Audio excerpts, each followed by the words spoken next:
नमस्कार, मैं हूं आकांक्षा। आप देख रहे हैं स्वराज राजस्थान। खबरों की शुरुआत करेंगे, लेकिन सबसे पहले नजर सुर्खियों पर।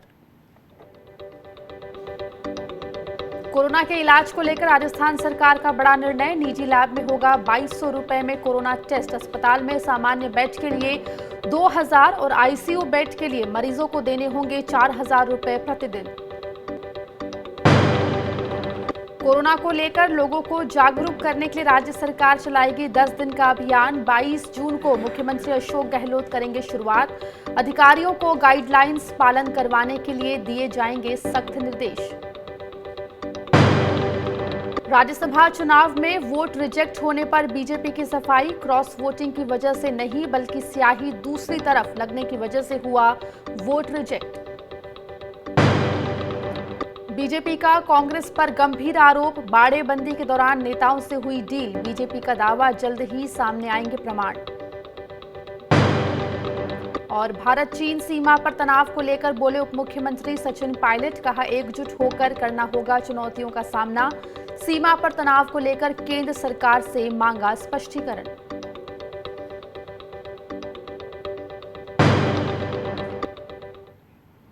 बुलेटिन की शुरुआत करते हैं राजस्थान के एक बड़े निर्णय से। कोरोना के इलाज को लेकर राजस्थान सरकार ने एक महत्वपूर्ण निर्णय लिया है। निजी अस्पतालों में कोरोना की जांच और इलाज के लिए भर्ती होने के लिए मरीजों से अब मनमानी राशि नहीं वसूली जा सकती है।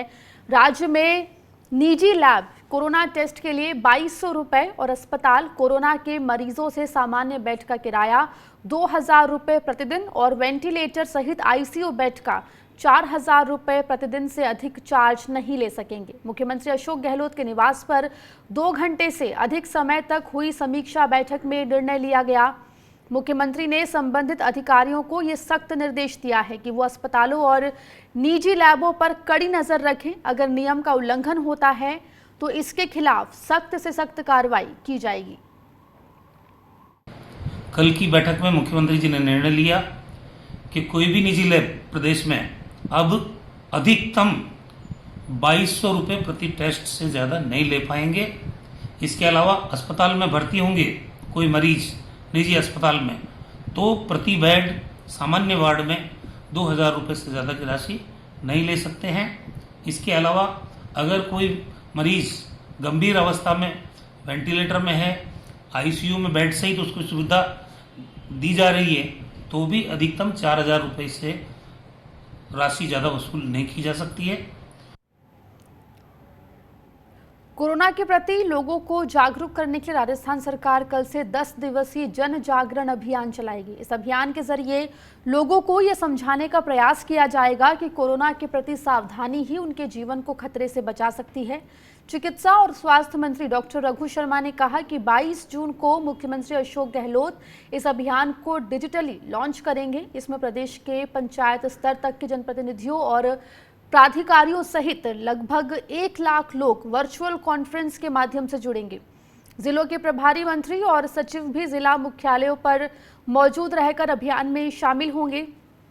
स्वास्थ्य मंत्री ने बताया कि राज्य में कोरोना से रोकथाम से जुड़ी सभी तरह की पर्याप्त व्यवस्थाएं हैं। Ventilators, isolation ward, PPE kit, N95 mask, 3 layer mask सहित सभी तरह की बचाव सामग्री की कोई कमी नहीं है। लेकिन यदि प्रदेश के लोग कोरोना के प्रति लापरवाह हो जाएंगे तो कोरोना प्रदेश के लिए खतरा बन सकता है। राज्य में मैसिव प्रोग्राम चलेगा जन जागरण का 21 जून से 30 जून के बीच में, और ये जनता का अभियान बने इस बात को सुनिश्चित किया जाएगा। 22 जून को इसी कार्यक्रम का डिजिटल लॉन्च मुख्यमंत्री जी के द्वारा किया जाएगा, जिसमें प्रदेश भर के तमाम पंचायत स्तर के जनप्रतिनिधि और अधिकारी सहित लगभग 1 लाख लोगों को इस वर्चुअल कॉन्फ्रेंस से जोड़ा जाएगा। हमारे संवाददाता रामस्वरूप हमारे साथ जुड़ गए हैं जयपुर से इस खबर पर अधिक जानकारी लेकर। रामस्वरूप, तो निजी अस्पतालों की मनमानी रोकने के लिए चार्जेस तय कर दिए गए हैं। प्राइवेट लैब से टेस्ट कराने पर 2200 रुपए और जो आईसीयू बेड और जनरल बेड का भी चार्ज राजस्थान सरकार ने यहां पर तय किया है।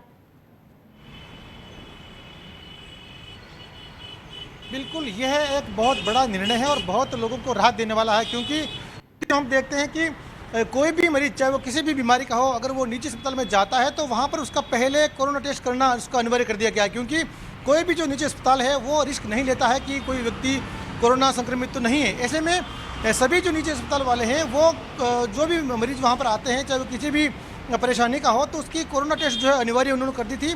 और कोरोना की जो जांच की जो राशि है वो 4,500, 5,000, 6,000 रुपये अलग अलग जो है अस्पतालों में ली जाती है। लेकिन सरकार ने अब कल रात को बहुत महत्वपूर्ण निर्णय लिया अशोक गहलोत ने, क्योंकि सभी अस्पतालों में जांचों की जो है सैंपल लेना शुरू कर दिया है और जांच अनिवार्य कर दी गई है, तो अब उसकी राशि जो है बिल्कुल तय कर दी गई है। कल रात को निर्णय लिया था और आज दिन में इसका ऑर्डर भी निकाल दिया। 2,200 रुपये फिक्स तय कर दिया कि इससे ज़्यादा कोई भी निजी अस्पताल का जो संचालक है वो इससे ज़्यादा जांच के लिए पैसा किसी भी मरीज से नहीं ले सकता। और अगर कोई व्यक्ति किसी भी चाहे रोगी का हो तो वो अस्पताल में भर्ती होता है इलाज के लिए, तो उसके लिए भी प्रतिदिन के हिसाब से अगर वो कोरोना संक्रमित है और किसी में कहीं भर्ती है तो उसके लिए भी अधिकतम राशि प्रतिदिन के हिसाब से तय कर दी गई है। इससे यह एक बहुत बड़ा फायदा हुआ कि चाहे कितना ही बड़ा नामी अस्पताल हो वो अब मनमाने रूप से पैसे नहीं लूट सकेगा। ऐसे में कह सकते हैं कि मुख्यमंत्री अशोक गहलोत का जो कल का जो निर्णय था और आज जो सरकार ने ऑर्डर निकाले हैं इससे प्रदेश की जनता को बहुत बड़ा फायदा मिलेगा। लोग चाहे किसी भी बीमारी का हो, चाहे वो कोरोना संक्रमित हो या किसी और बीमारी के लिहाज से वो निजी अस्पताल में जाएंगे तो वहाँ पर कोरोना टेस्ट तो अनिवार्य कर ही दिया गया है। ऐसे में मनमानी राशि अब कोई भी निजी अस्पताल संचालक नहीं वसूल सकेंगे। ये एक बहुत बड़ी राहत भरा कदम है जिसमें प्रदेश के जो लाखों की तादाद में चाहे वो किसी भी जिले का हो मरीज हैं उनके लिए बहुत बड़ी राहत भरा ये ऑर्डर है। जी बिल्कुल रामस्वरूप, राहत बड़ा भरा ये ऑर्डर जो है राजस्थान सरकार ने दिया है यहाँ पे, लेकिन एक बड़ी यहाँ पर एक जिम्मेदारी ये भी उठती है कि इस पे चेक रखा जाना होगा कि सभी जो प्राइवेट हॉस्पिटल्स हैं वो इस ऑर्डर का पालन कर रहे हैं या नहीं। यहाँ पे ये भी कहा गया है कि सख्त कार्रवाई की जाएगी, तो क्या कोई पेनाल्टी यहाँ पे घोषित की गई है? किस तरह से कार्रवाई की जाएगी अगर कोई भी प्राइवेट हॉस्पिटल इन नियमों का उल्लंघन करता नजर आता है तो? देखिए, पूर्व में भी प्रदेश में ऐसी शिकायतें आई थी कुछ निजी अस्पतालों से जहां पर जिन्होंने कई बार रोगियों का इलाज करने से मना कर दिया था। तो ऐसी शिकायत आने के बाद में 2-3 जयपुर के जो नामी हॉस्पिटल है उनके खिलाफ जो है सरकार ने उनको जो है नोटिस दिया है और साफ तौर पे कहा है कि यहाँ तक कि आज जो बयान दिया है चिकित्सा मंत्री डॉक्टर रघु शर्मा ने, उन्होंने साफ तौर पे कहा है कि सख्त कार्रवाई की जाएगी, उसके साथ ही हॉस्पिटल को बंद करने की नौबत भी आ सकती है। यानी कि जो सरकार ने ऑर्डर जारी किए हैं, जो निर्णय लिया है उसकी सख्ती से पालना हो। अब ये लगता कि जो सरकार ने ऑर्डर निकाला है उसकी ऐसा लगता नहीं कि कोई उसकी जो है पालना नहीं करेंगे, क्योंकि साफ तौर पे कहा गया है कि प्रत्येक निजी हॉस्पिटल को इस बात को साफ तौर पे ध्यान में रखना है कि कोई भी मरीज अगर वो उनके अस्पताल में आए, चाहे किसी भी इलाज के लिए आए, अगर उनकी कोरोना जाँच करनी है तो उसकी राशि जो तय कर दी गई है 2,200 रुपये, उससे ज़्यादा कोई नहीं वसूल पाएगा। तो अब लगता नहीं कि कोई निजी अस्पताल जो है मनमानी कर पाएगा। जी रामस्वरूप, शुक्रिया तमाम जानकारी हम तक पहुंचाने के लिए।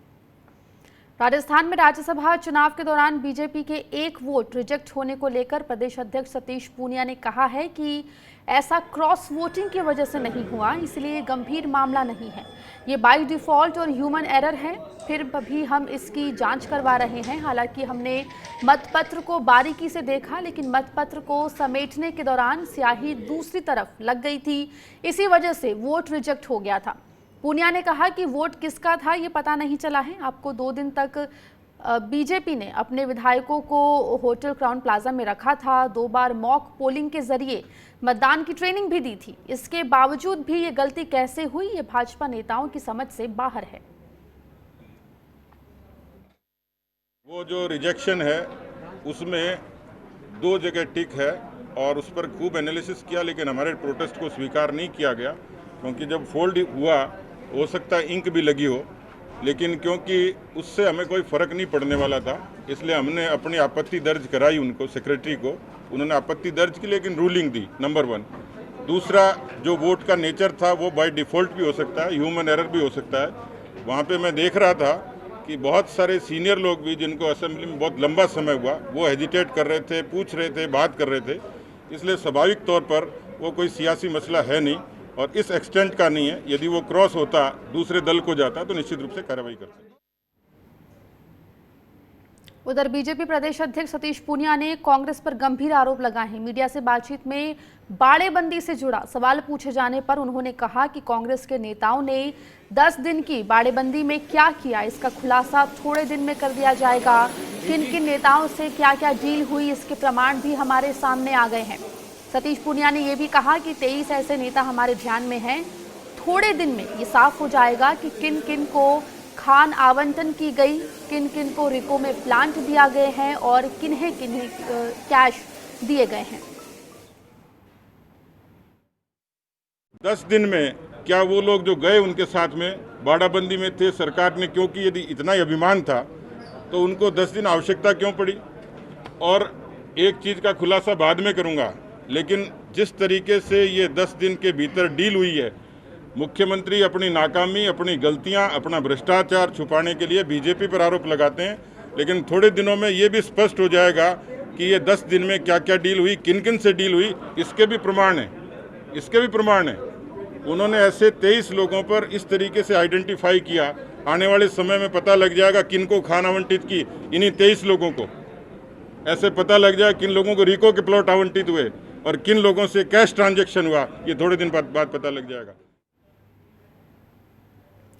2 बार विधायक और भैरव सिंह शेखावत सरकार में मंत्री रहे राजेंद्र गहलोत राज्यसभा सदस्य चुने गए हैं। स्वराज एक्सप्रेस संवाददाता रामस्वरूप लामरोड से बात करते हुए गहलोत ने कहा कि वो प्रदेश के विकास के लिए महत्वपूर्ण मुद्दों को चिन्हित करके उन्हें राज्यसभा में उठाएंगे ताकि प्रदेश में विकास कार्यों की गति निरंतर बनी रहे। भारतीय जनता पार्टी से राज्यसभा के लिए अब राजेंद्र गहलोत जी चुने गए हैं राज्यसभा सदस्य के तौर पे। अभी वो हमारे साथ हैं, हम इनसे पूछेंगे कि बहुत लंबे समय बाद ये फिर से प्रतिनिधि के रूप में आए हैं, और तो किस तरह की प्रदेश में इनकी अब प्राथमिकता रहेगी केंद्र के सदन के दौरान, सब बताइए।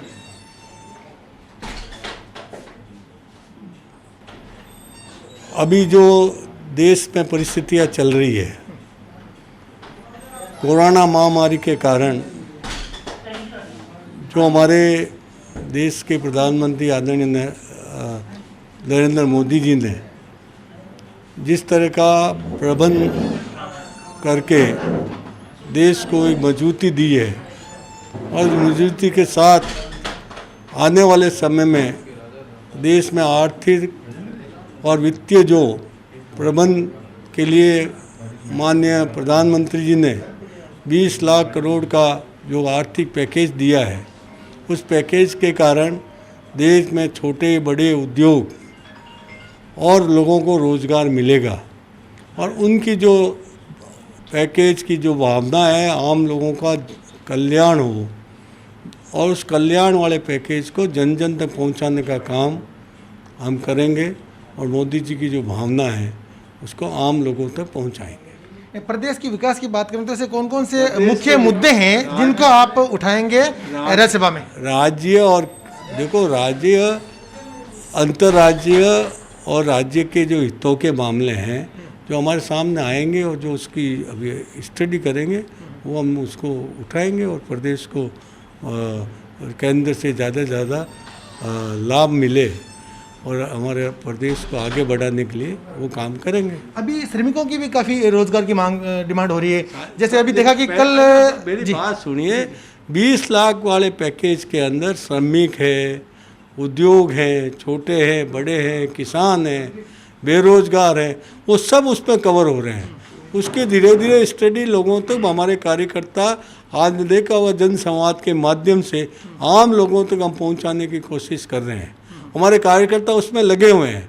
वो मोदी जी को वो बात ध्यान में है। श्रमिकों के लिए आज ही बहुत बड़ी योजना उन्होंने घोषित की है।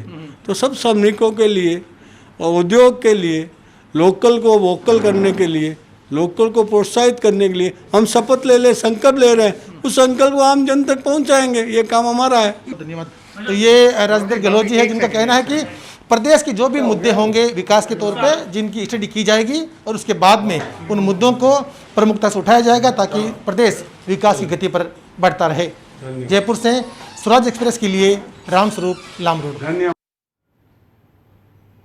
हमारे साथ बात करने के लिए जुड़ गए हमारे रेसिडेंट एडिटर संजय वोरा जी। संजय जी, यहाँ पर बीजेपी गंभीर आरोप कांग्रेस के ऊपर लगा रही है। जो विधायक को 10 दिन तक होटल में रखा था राज्यसभा चुनाव से पहले कि वहाँ पर डील की गई, प्लॉट्स दिए गए, कैश दिया गया, यहाँ तक कि खदान भी दी गई है, इस तरह के आरोप लगा रही है और ये भी कह रही है कि उनके पास इन सब चीज़ों के सबूत है जिन्हें वो जल्द ही सामने पेश भी करेंगे। अगर भारतीय जनता पार्टी के पास सबूत है तो वो इंतजार किस बात का कर रही है?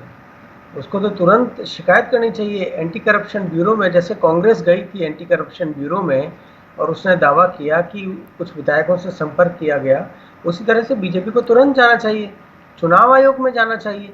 तो वो इंतजार किस बात का कर रहे हैं? देखिए, ये सारा मामला अब किसानी बिल्ली खंबा नोचे वाली बात है कि अब चूँकि आप चुनाव हार चुके हैं, आपने एक कोशिश की थी कांग्रेस के खेमे में सेंध लगाने की, आप कामयाब नहीं हो पाए, तो अब आप इस तरह के आरोप लगा रहे हैं। कल भी हमने देखा कि कुछ जो ऐसे मुद्दे उठाए गए, टेक्निकल जो चीज़ें थी जिनका कोई महत्व नहीं था, सिर्फ इसलिए कि जो सत्तारूढ़ दल है उनको हैरेस किया जाए, अड़चन लाई जाए, जैसे कि निर्दलीय विधायक अपना वोट नहीं दिखाएंगे, या जो ऑस्ट्रेलिया से जो कांग्रेस एक एमएलए आए थे उनको वोट नहीं देने के लिए। तो ये सब अब केवल निरर्थक बातें हैं, इनमें कोई दम नहीं है। और वो आखिर सबसे बड़ा सवाल तो ये है कि आप वेट किस चीज़ का कर रहे हैं, किसके सामने लाएंगे? जो कॉम्पिटेंट अथॉरिटी हैं, अगर आप वाकई में गंभीर हैं तो जो कॉम्पिटेंट अथॉरिटीज़ हैं जैसे एंटी करप्शन ब्यूरो है, सीबीआई है, वहाँ पे आप शिकायत कीजिए। जी संजय जी, जो राज्यसभा चुनाव हुए उसमें एक जो बीजेपी का वोट रिजेक्ट हुआ है उसको लेकर बीजेपी कह रही है कि ये गंभीर बात नहीं है, लेकिन जांच की भी बात कर रही है। क्या ये क्रॉस वोटिंग का मामला हो सकता है? आखिर जांच जब गंभीर बात नहीं है तो फिर जांच कराने की बात आखिर बीजेपी क्यों कर रही है? आकांक्षा, देखिए, परसेप्शन एक बहुत बड़ी चीज़ होती है राजनीति में। और अब ये जो बीजेपी का एक वोट खारिज हुआ है, कहाँ तो बीजेपी दावा कर रही थी कि कांग्रेस में असंतोष है, कांग्रेस में अंतर्विरोध है और कुछ विधायक उसके खिलाफ हैं, और कहाँ अब उसका अपना ही एक वोट जो है। देखिए, जो राज्यसभा चुनाव हुए उसमें भारतीय जनता पार्टी के 72 विधायक थे और 3 राष्ट्रीय लोकतांत्रिक पार्टी के। तो राष्ट्रीय लोकतांत्रिक पार्टी के विधायकों ने भी भारतीय जनता पार्टी के उम्मीदवार को वोट दिए। खारिज अगर वोट हुआ है तो भारतीय जनता पार्टी के विधायक का हुआ है। और ये खारिज कैसा हुआ, जिसको वो बता रहे हैं कि मानवीय भूल या टेक्निकल जो भी उसको नाम दे रहे हैं, एक शाही की वजह से वो बोल रहे हैं कि 2 जगह निशान लगाए। तो आपने भी तो 2 दिन तक अपने विधायकों की क्लास ली थी, तो उस क्लास में आपने क्या सिखाया उनको? और वो कह रहे हैं कि वरिष्ठ विधायक भी हेजिटेंट थे। तो जो लोग राजनीति में इतना समय निकालने के बाद, इतनी बार राज्यसभा के हर 2 साल में चुनाव होते हैं राज्यसभा के, इतनी बार चुनाव में वोट देने के बाद अगर वो गलती कर रहे हैं तो ये कोई साधारण बात तो नहीं हो सकती। क्रॉस वोटिंग का मतलब ये नहीं होता है कि आप दूसरे दल के उम्मीदवार को वोट दें। आप दूसरे दल को जिताने के लिए अपना वोट खारिज करवाना भी एक तरह से उसी श्रेणी में आता है।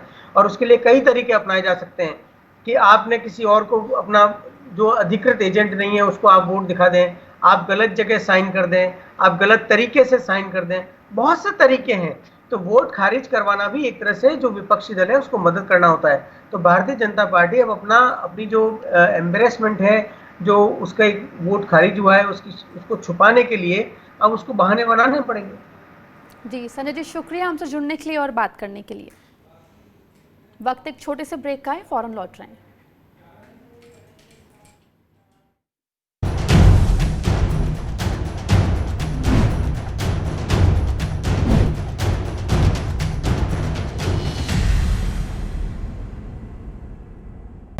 सपने सच तब होंगे जब आप सपने दिखना शुरू करेंगे। ये शब्द हैं उस शख्सियत के जिसके सपनों ने दी इस देश को एक नई उड़ान, डॉक्टर APJ अब्दुल कलाम। और ऐसे ही हर स्टूडेंट के सपने पूरे करेंगे हम, under best guidance of expert faculty team. Admission open in science and technology, humanities, social science, arts and sports. Doctor APJ Abdul Kalam university, Indore. Further details contact 1800-300-26072। Stream कोई भी हो, बेस्ट करियर ऑप्शन के लिए है Bhabha university. Best faculty, world class infrastructure, scholarships, hitech labs, 27 acre of lush green campus, hostel facility. Admissions open for engineering, pharmacy, dental, computer application, management and agriculture. Bhabha university at Hoshangabad road, Bhopal. Call 91650 25500।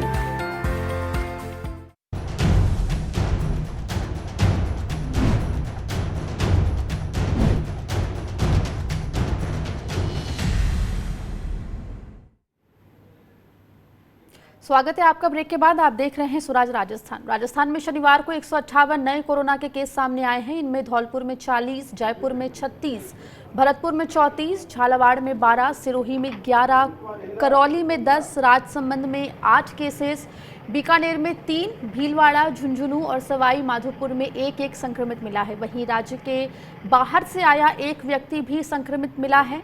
इसके साथ कुल positives का आंकड़ा 14,314 पर पहुंच गया है। उधर राजस्थान के कोटा में घरवालों की लापरवाही से 40 साल के एक शख्स की मौत हो गई। दरअसल कोरोना संक्रमित होने के शक में शख्स को कोटा के महाराव भीम सिंह हॉस्पिटल में भर्ती कराया गया था। गंभीर हालत देखते हुए उसे आईसीयू में रखा गया था। 15 जून को गर्मी के चलते वेंटिलेटर का प्लग हटाकर एयर कूलर चला दिया गया, जिससे आधे घंटे बाद ही वेंटिलेटर बंद हो गया, जिसकी वजह से शख्स की जान चली गई। इस घटना की जांच के लिए अस्पताल प्रशासन ने 3 सदस्यों की टीम का गठन किया है, जो इस बात को ध्यान में रखकर जांच कर सकती है कि जब घर वालों ने वेंटिलेटर का प्लग हटाया तब वहां कोई अस्पताल कर्मी क्यों मौजूद नहीं था, जबकि शख्स का इलाज आईसीयू में चल रहा था।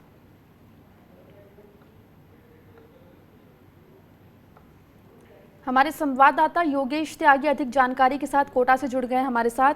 योगेश, तो ये एक जो मामला सामने आया है कोटा से, जहां पर आईसीयू में एक व्यक्ति एडमिट रहता है और उसका वेंटिलेटर का प्लग हटा दिया जाता है। बड़ा सवाल यही है कि अस्पताल प्रशासन आखिर कर क्या रहा था? आईसीयू में घर वाले कैसे प्लग हटा देते और हॉस्पिटल के जो स्टाफ है उन्हें पता नहीं चलता है? देखिए आकांक्षा, इसमें अस्पताल प्रशासन की भारी चूक है, भारी गलती सामने आई है। जो मरीज के तीमारदार थे वो आईसीयू के अंदर पहुंच गए और वहां गर्मी इतनी थी कि वो गर्मी से बचने के लिए वो अपने पर्सनली एयर कूलर लेकर आए और उन्होंने वेंटिलेटर का प्लग हटाकर और जो कूलर है उसका प्लग लगा दिया, जिसकी वजह से वेंटिलेटर कुछ देर तक तो बैटरी पर चला और उसके बाद बंद हो गया। बंद होने के बाद भी तकरीबन 40 मिनट बाद अस्पताल का जो स्टाफ है वो वहां पर पहुंचा। उसके बाद उसे मरीज को बचाने की कोशिश की गई, लेकिन वो बचा नहीं है और अंततः मरीज की मौत हो गई।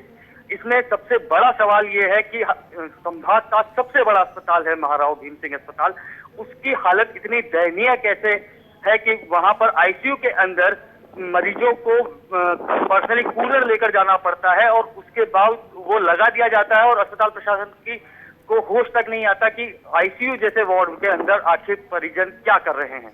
जी आकांक्षा। जी योगेश, शुक्रिया इस तमाम जानकारी के लिए।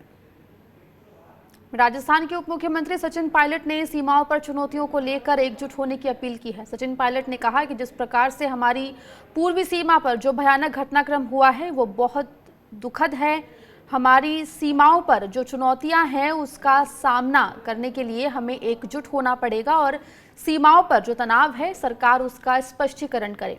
आज हम सब एक हैं और हमारी सेना के पीछे चट्टान की तरह खड़े हैं।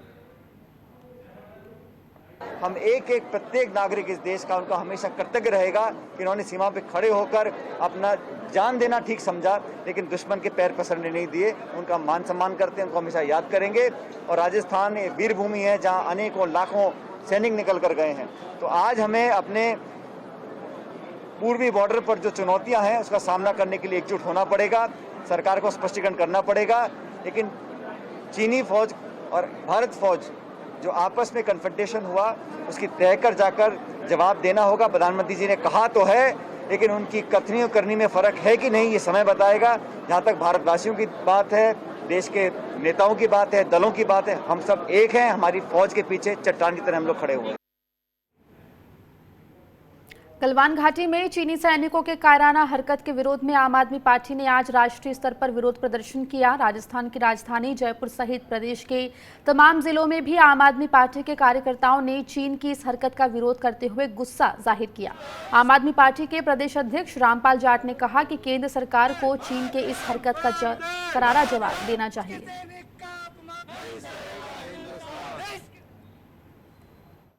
ये जो चीन का कायराना हमले के कारण हमारे 20 सैनिक शहीद हुए, उनमें एक ऑफिसर भी थे। इतना ही नहीं, जिनको बंदी बनाया उनको अब मुक्त किया गया।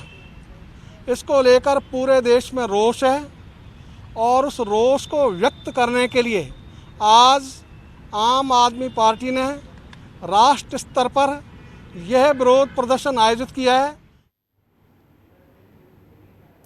देश में पिछले 12 दिन से पेट्रोल और डीजल की कीमतों में लगातार वृद्धि हो रही है। इसके विरोध में भारतीय कम्युनिस्ट पार्टी की ओर से आज राष्ट्रव्यापी विरोध प्रदर्शन किया गया। इसी के तहत जयपुर के शहीद स्मारक पर भी प्रदेश कार्यकारिणी के सदस्यों ने विरोध प्रदर्शन किया। उनका कहना था कि एक तरफ दुनिया भर में क्रूड ऑयल की कीमतों में कमी होने के कारण डीजल और पेट्रोल के दाम कम हो रहे हैं, वहीं दूसरी तरफ भारत में दाम लगातार बढ़ाए जा रहे हैं।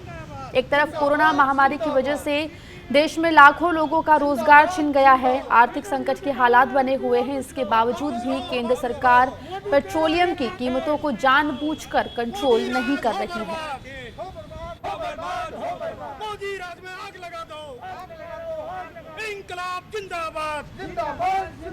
डीजल कीमतों को वापस लो। मजदूरों को तनख्वाह नहीं मिल रही है, वेतन नहीं मिल रहा है, छोटा व्यापारी परेशान है और दूसरी तरफ पूरी दुनिया में तेल के भाव, पेट्रोल डीजल के भाव कम हो रहे हैं, मगर भारत में लोगों को राहत देने की बजाय मोदी सरकार ने पेट्रोल और डीजल के भाव बढ़े हैं, उसकी वजह से और चीज़ों में भी भाव बढ़े हैं, चाहे सब्जी में हो, चाहे अनाज में हो, चाहे किसी में भी हो। तो उसके खिलाफ में हम पूरा प्रदर्शन कर रहे हैं, पूरे देश में प्रदर्शन कर रहे हैं और हम पूरे देश में एटक की तरफ से 3 तारीख को पूरे देश में देशव्यापी हड़ताल करेंगे, बंद करेंगे। कल अंतर्राष्ट्रीय योग दिवस है। ऐसे में राजस्थान के चिकित्सा और स्वास्थ्य मंत्री डॉक्टर रघु शर्मा ने प्रदेश की जनता से आह्वान किया है कि स्वस्थ रहने के लिए जीवन में योग को जरूर अपनाएं। शर्मा ने कहा कि योग प्राचीन भारतीय संस्कृति का महत्वपूर्ण अंग रहा है। हजारों वर्ष पूर्व हमारे ऋषि मुनियों ने स्वस्थ जीवन के लिए योग को अपनाने का संदेश दिया। योग का महत्व आज की भागदौड़ भरी जिंदगी में और अधिक बढ़ गया है। योग से न केवल शारीरिक बल्कि मानसिक रूप से भी स्वस्थ रहा जा सकता है। योग करने से व्यक्ति के शरीर की सभी इंद्रियां भली भांति गतिमान होती है। सही मायने में योग एक ऐसी पद्धति है जो बिना दवा के इलाज करने में सक्षम है। चिकित्सा मंत्री ने कहा कि योग शरीर को ऊर्जावान बनाए रखता है। योग से मस्तिष्क सक्रिय होता है और एकाग्रता में बढ़ोतरी होती है, साथ ही शारीरिक ऊर्जा में भी वृद्धि होती है। कोरोना जैसी महामारी के रोकथाम में भी योग की महत्वपूर्ण भूमिका है। योग और प्राकृतिक चिकित्सकों के विशेषज्ञों के अनुसार योग से शरीर में रोग प्रतिरोधात्मक क्षमता बढ़ती है, जिससे बीमारी होने की संभावना कम हो जाती है। इसके साथ ही स्वास्थ्य मंत्री लोगों से अपील की है कि हेल्थ प्रोटोकॉल का पालन करते हुए योग दिवस मनाएं।